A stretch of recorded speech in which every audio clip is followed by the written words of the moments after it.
جب بھی کوئی اتنا شدید ترین کوئی کام کوئی مشکل آپ کی آ کر آپ کو پریشان کرے، مشکل دور نہ ہوتی ہو، حاجت پوری نہ ہوتی ہو، مامون کو اطلاع دی گئی کہ ایک متقی پرہیزگار شخص نے چوری کر لی، متقی پرہیزگار شخص نے چوری کر لی۔ اس نے حکم دیا کہ چور کو حاضر کیا جائے۔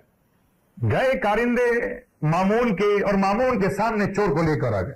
مامون نے چور کے چہرے کو دیکھا تو اس کی پیشانی پر سجدوں کا نشان تھا، اتنے سجدے کے پیشانی پر گڑھے پڑے ہوئے۔ مامون نے اس سے کہا تو شرم نہیں آتی اس مذہبی چہرے کے ساتھ تم نے چوری کی؟ عابد نے بغیر ڈرے ہوئے بغیر سہمے ہوئے مامون سے کہا مجبوری میں کی ہے، لاچاری میں کی ہے۔ کیوں؟ کیا مجبوری؟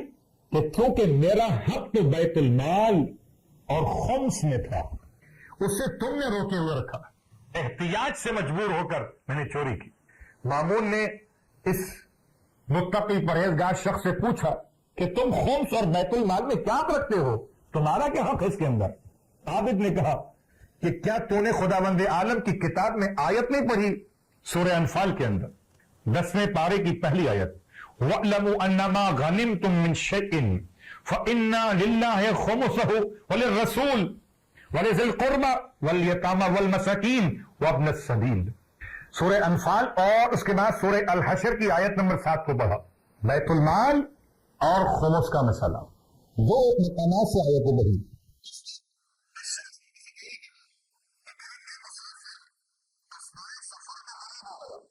اور چونکہ اس آیت میں مسافر کا حق بیان کیا گیا ہے کہ خمس کا مال اس مسافر کو بھی ملے گا جو اثناء سفر میں زاجرہ ختم ہو جانے کی بنیاد پر تو میرا حق نہیں تھا اس خمس کے اندر،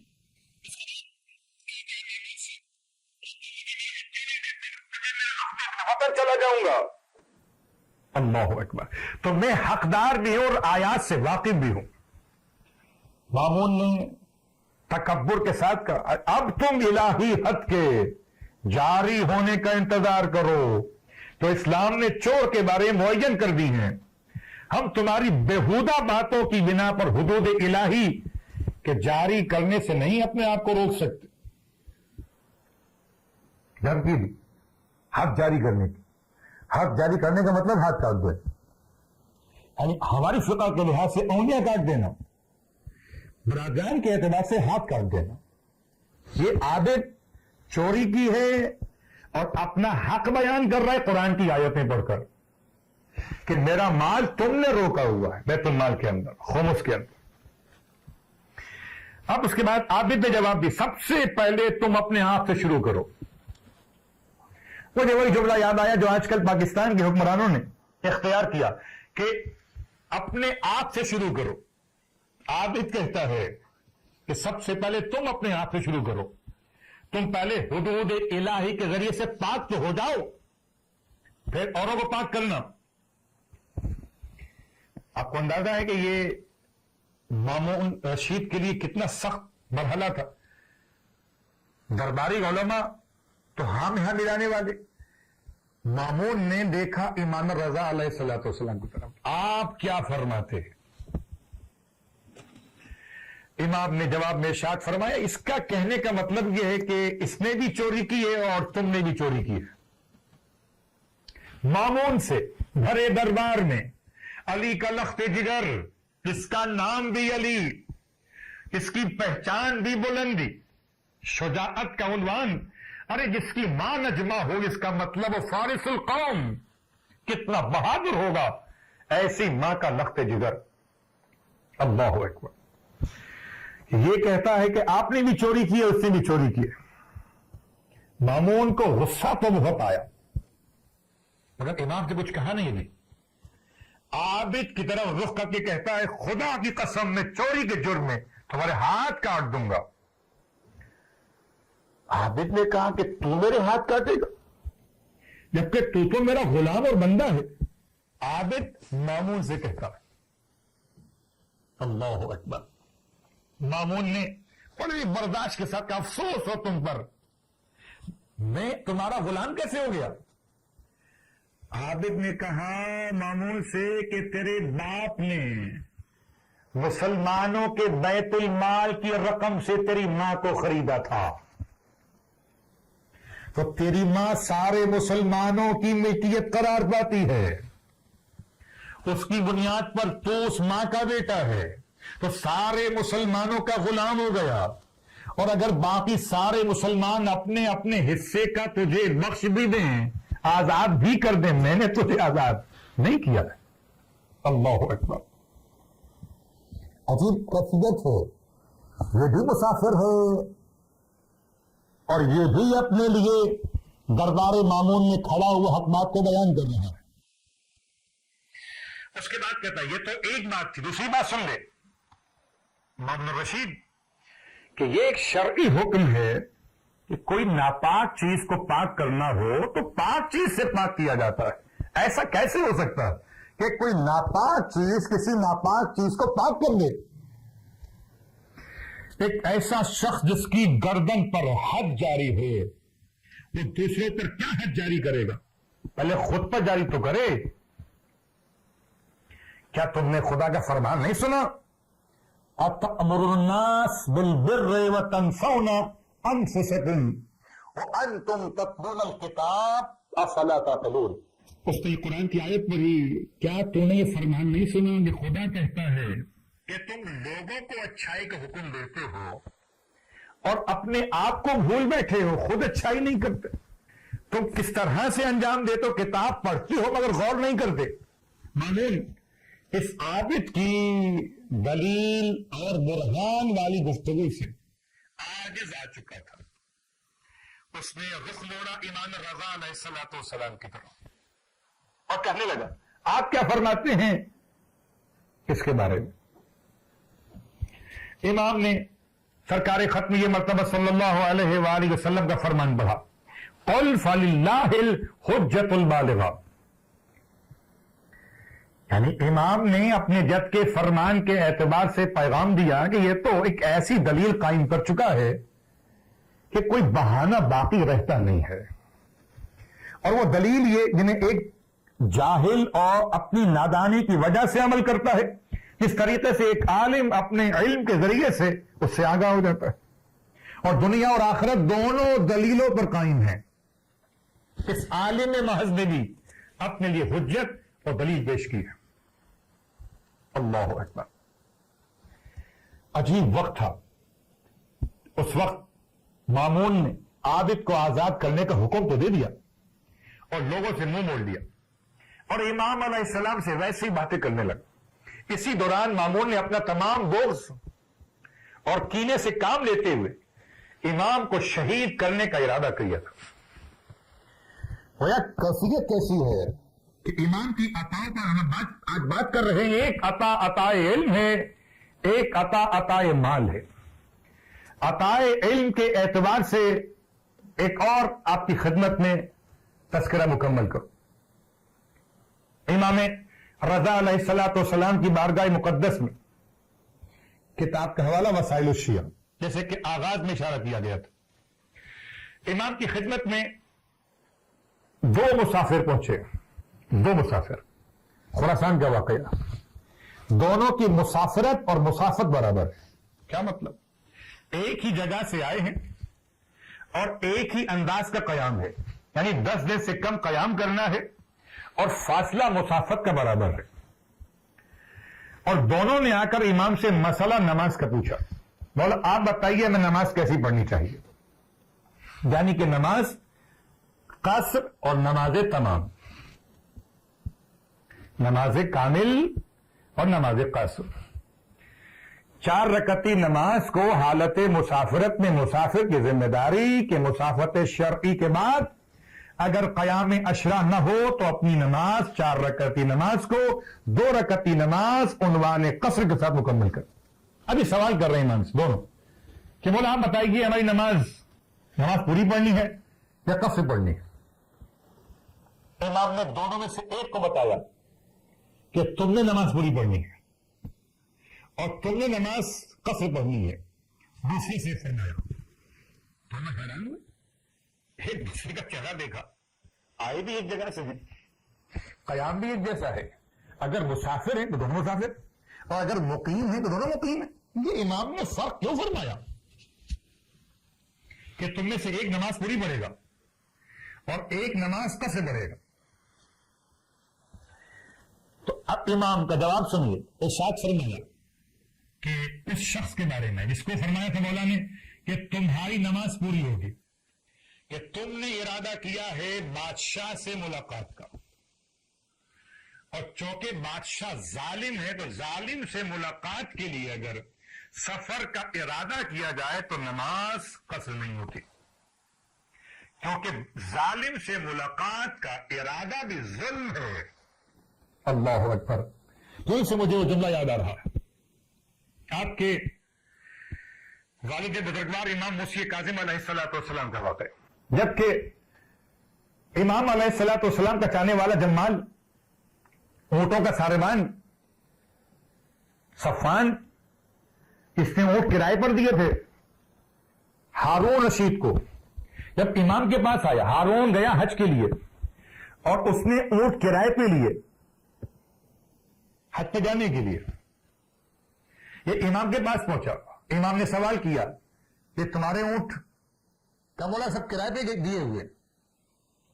تو ارشاد فرمایا تھا مولا نے کسی کرائے پہ دیے؟ ہارون رشید کو.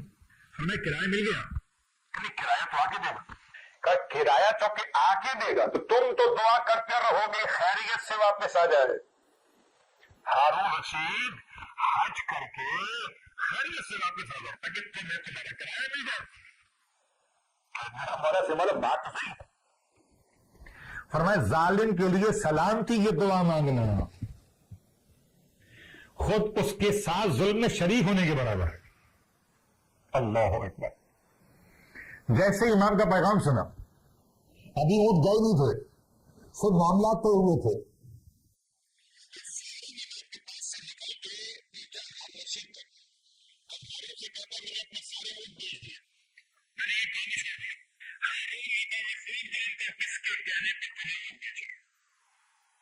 تو ظالم کے لیے سلامتی کی دعا مانگنا بھی ظلم اور ظالم سے ملاقات کے لیے سفر کرنا بھی ظلم. معصیت، اور جب معصیت ہو پھر نماز قصر نہیں ہوتی، نماز پوری پڑھنا ہوتی. عجیب بات، نماز قبول نہیں ہوگی اپنے مقام پر، نماز پڑھنے مگر پوری پڑے گی. ایک کا سفر شرعاً جائز ہے، نماز قصر ہے. ایک کا سفر شرعاً حرام ہے، نماز پوری پڑھنا ہوگی. جب بات نمازوں کی آ رہی تو امام رضا علیہ السلام کی بارگاہ مقدس سے کچھ نمازوں کا تذکرہ آپ کی خدمت میں کر دوں. خاص طور سے ایک ایسی نماز کہ جو امام رضا علیہ السلام کی بارگاہ مقدس سے عظیم شان تحفہ ہے. اور انشاءاللہ اس نماز کا حوالہ مختلف کتابوں سے آپ کو مل سکے گا، خاص طور سے قطبہ راوندی اپنی کتاب شفا بخش اور مشکل کشی اس کو لکھا ہے. کہتے کہ امام نے ارشاد فرمایا کہ جب بھی کوئی اتنا شدید ترین کوئی کام، کوئی مشکل آپ کی آ کر آپ کو پریشان کرے، مشکل دور نہ ہوتی ہو، حاجت پوری نہ ہوتی ہو، تو 2 رکعت نماز حاجت کی نیت سے نماز پڑھی. امام رضا علیہ السلام کا تحفہ. 2 رکعت نماز پڑھیے نماز حاجت کی نیت سے. رکعت اول میں الحمد کے بعد آیت الکرسی پڑھیے. آیت الکرسی پڑھنے کا مطلب بسم اللہ الرحمن الرحیم کے بغیر علی العظیم تک، جہاں تاکید ہو روایتوں میں ہم فیہا خالدون والی تو وہاں تک پڑھنا ہے. اور اگر تاکید نہ ہو، بس اتنا ہو کہ آیت الکرسی پڑھیے تو اس سے مراد ہے علی العظیم تک پڑھنا. رکعت اول میں الحمد کے بعد 1 مرتبہ آیت الکرسی علی العظیم تک بسم اللہ کے بغیر. رکعت دوم میں الحمد کے بعد 1 مرتبہ سورہ انا انزلنا کی تلاوت. 2 رکعت نماز پڑھنے کے بعد مصلی عبادت پر رہیے اور قرآن مجید کو اپنے سر پر رکھیے. ابھی ماہ مبارکہ رمضان میں شب قدر میں آپ اس طرح کے اعمال کو انجام دے چکے. اپنے سر پر قرآن کو رکھنے کے بعد اب پڑھیے اللہم بحق من ارسلتہ الی خلقک. ذرا سا الفاظ کا اختلاف ہے. اے پروردگار، واسطہ تجھے ان کے حق کا کہ جن کو تو نے اپنی مخلوقات کی طرف بھیجا رسول بنا کر، وَبِحَقِّ كُلِّ آیَةٍ فِيهِ، اور واسطہ ہر اس آیت کا جو تو نے اپنی کتاب میں نازل کی، وَبِحَقِّ كُلِّ مَن مَدَحْتَهُ فِيهِ عَلَيْكَ، اور ہر اس شخص کے حق کا واسطہ اس کی تعریف تو نے خود اپنی کتاب میں بیان فرمائی، وَبِحَقِّكَ عَلَيْهِ، اور جو تیرا حق اس پر ہے اس کا واسطہ، اس کا حق تجھ پر اور تیرا حق اس پر، وَلَا نَعْرِفُ أَحَدًا أَعْرِفُ بِحَقِّكَ مِنْكَ، اور ہم نہیں جانتے کسی ایک کو بھی کہ جو تجھ سے زیادہ حق ادا کرنے والا۔ ترجمہ پیش کر دیا میں نے آپ کی خدمت میں، کتاب کا نام پیش کر دیا، عالم کا نام پیش کر دیا، اور الفاظ دعا کو پڑھ بھی دیا گیا۔